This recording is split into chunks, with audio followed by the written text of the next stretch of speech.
I guess I need to make this video because I haven't actually done one on the broader topic of player agency. I definitely have touched on it many times in my other videos, but, but I haven't done one that is specifically just about this. Player agency is not just important, I would say it's sacred. It is something that, as designers, one moment, as designers and as game masters, it is so important to be careful to maintain. At no point do you want the game to tell the player, stop playing, or you can't play that way, you have to play this way. Within reason, of course, because while you don't want to tell someone how to play their character, you also have the consideration of, like, what's the genre of the game? Is someone trying to be a comedic action hero in a serious dramatic horror game, you know? And that is something that needs to happen as a conversation outside of the game. I think that's not something that the game system itself should be trying to address. And I definitely don't think it's something that a game master should be addressing in character with, like, you know, in-game repercussions for incorrect behavior or anything like that. I think it's extremely important that, assuming good faith on the player's part, the game does not at any point tell the player to stop playing or don't play that way. Let the players play their characters, right? If all they have is their one character, and that's it. Like, you control this one character, you are embodying this one character, however it is, in the particular RPG that you are playing. Don't take away what little input the player has, because that's all that they have in this game. Taking that away from them is telling them not to play, and I think that's bad. That's just universally bad, right? I think we can agree on that. And if we can't, it's my channel. Get out of here. There's a lot of games that will take away agency from players in ways that I find incredibly frustrating. This is both things like mind control. You know, you'll see this in, like, fantasy games a lot, where, like, oh, someone's mind controlled, and so now the GM tells them what their character does, or just like hard, or even like mind control and complete shutdown, where, like, you basically don't get an action. Like, maybe you technically get a turn, but there's nothing of significance that you can do on your turn because, you know, like, all your meaningful actions have been denied to you. Functionally the same thing. You're a player, but you're not playing. You don't get to meaningfully make decisions in the game, and so your agency has been removed. And I think that's a disaster. Any game where that is a possibility, I consider that to be a flaw. Not necessarily bad game outright, but I do consider it to be a flaw. And this is primarily in regards only to player characters, not to NPCs. I think removing the GM's control of NPCs is a lot more acceptable. Now, it shouldn't be happening all the time, I think, because the GM wants to have fun too. But it's a very different thing when the person running the game, who has, let's face it, a lot more power and authority in this dynamic, loses control of one of their many characters temporarily, oftentimes as a setup for a defeat. Because, you know, those characters are bound to either die or fade into the background, or, you know, just stay behind as the game moves on anyways. The GM's characters are not typically permanent. And so removing their agency, or removing the GM's agency over them, is really not as big a deal, not nearly as big a deal. But the players pretty much only have their characters. And so removing their agency over that character is, I think, a violation of a certain amount of, like, unspoken sacred trust, if you will. I noticed this way before I got into game design. I was playing 3rd edition, or I think maybe I was running 3rd edition, and I kind of, like, realized that there's a lot of control effects in this game, and it sucks to be hit by them. And the player doesn't really have any recourse. If they lose their one character, they have no other things to do, barring multi-character kind of scenarios, which I think are pretty unusual.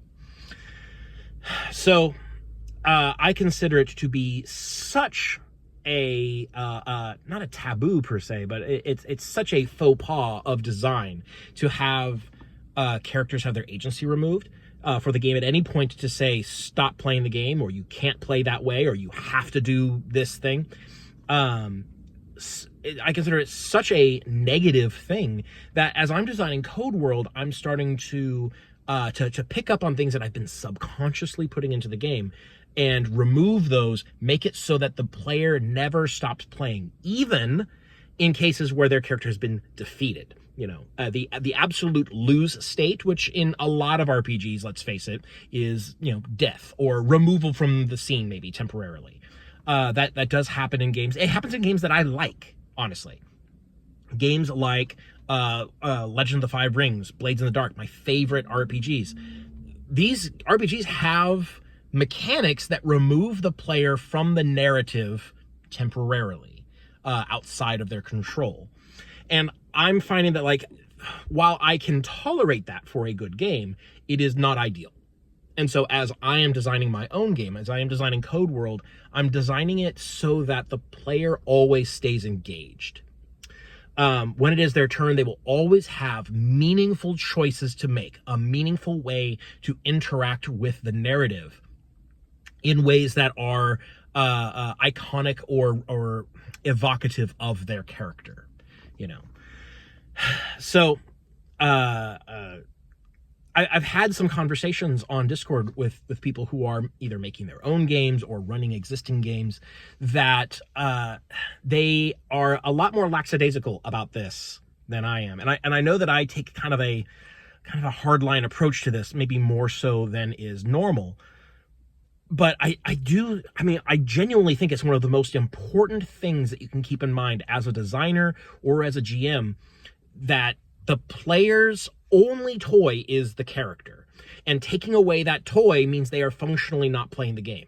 And this is fine in something like a video game, where the game is telling you a story and you are just kind of experiencing it. And so, like, whether or not you are currently actively controlling your character is kind of a whatever thing. The experience is what's important. In a tabletop role-playing game, conversely, because it is a different medium, it has different implications and different requirements, players have set aside real time out of their real lives to play this game. So telling them that they don't get to play the game, I think, is completely unacceptable.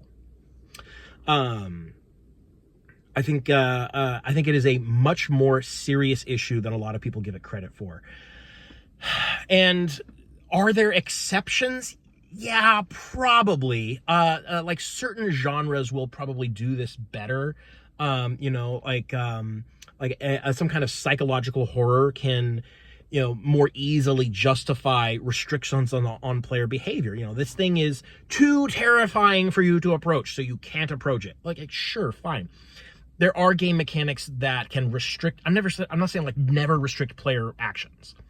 Control effects are a part of the medium of, like, role-playing games and tactical games of all kinds. So, like, I'm not saying don't do that. What I'm saying is always be cognizant of what the player's options are. And once you have eliminated their options down to a certain point, they aren't really playing the game. And that sucks. I think that's either bad design or bad game management, depending on what direction you're approaching this from. I very much am of the position that game masters should not be blamed for running a bad game the way that it is designed.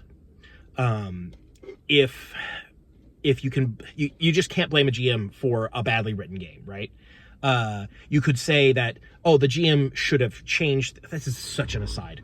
Real quick, though, you could say that the GM should have changed things. Maybe you're right. Maybe they should have. But regardless, the primary blame must be on the game if the game allows this kind of thing to happen, or if it explicitly says for this kind of thing to happen.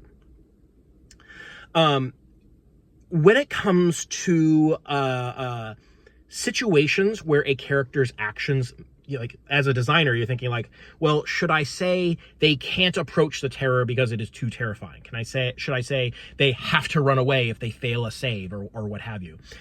In those kinds of situations, as a designer, I would encourage you instead to create incentives. Make it an incentive-based system and allow the player to opt in to whatever kind of fantasy is supposed to be restricting their character's behavior. That gives a lot of agency back to the player and says, here, be a collaborative storyteller with me. You know, we are telling a story together. I'm going to give, this is a choice for you to make because it pertains to your character's actions directly. I think that's a much more modern and, dare I say, enlightened way to approach restricting character behavior. Make it opt-in. And that way, if the player wants to go along with it and you know, agrees with that direction for the story, they can do that and maybe get a little reward. I really like games that turn things that are negative for the character into something that is positive for the player. I think that is a really, like, that is a demonstration of really good design chops. Like, whenever I see that in a game, I just, it's so good. More of that. To turn something that is like, oh, your character is terrified.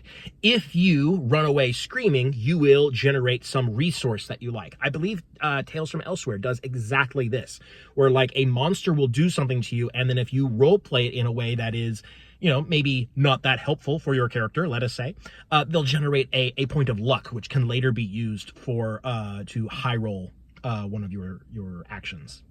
And I think that's just a much better way of doing it than to say, well, you failed your save, you have to run away. Bye. See you in 20, 30 minutes when this encounter is over.